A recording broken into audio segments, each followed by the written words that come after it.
Picture the Monopoly man, the top hat, the cane, the monocle. He never had a monocle. Search every box, every board, every card ever printed. No monocle.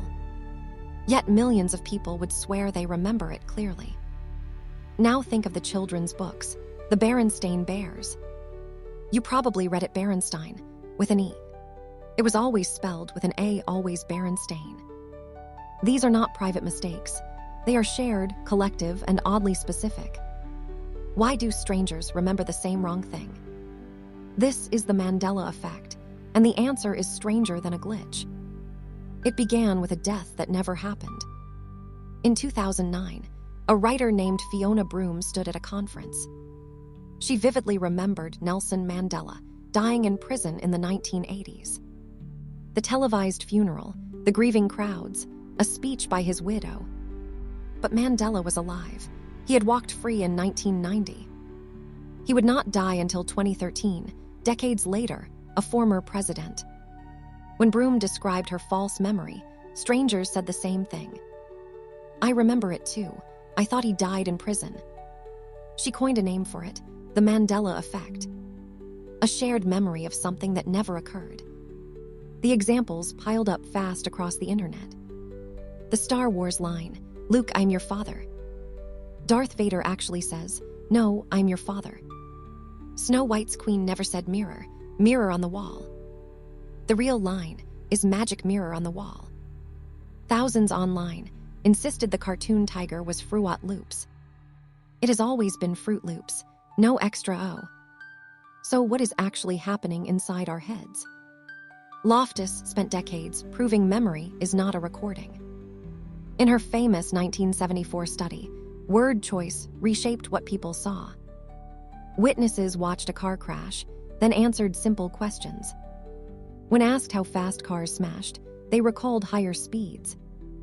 Many even remembered broken glass that was never there. Memory does not replay. It rebuilds every single time. And each rebuild can quietly absorb new, false details. But why the same false detail for so many? Psychologists point to how the brain fills in gaps. We rely on schemas, mental templates of how things should look. A rich cartoon mascot fits the template of a monocle. So the brain adds one because it feels correct. In 1995, they showed how easily false memories form together. People studied lists of related words like bed, rest, tired. Later, most confidently recalled sleep, which was never listed.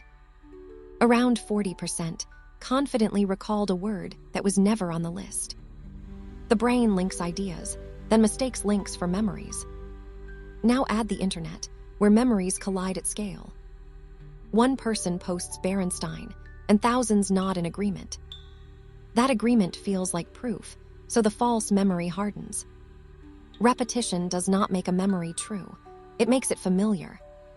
But here is the part that breaks the simple explanation. In a 2022 study, researchers tested the Mandela Effect directly. People recognized wrong images, even when seeing them for the first time. The errors were consistent, predictable, and shared by strangers. So no, it is not parallel universes.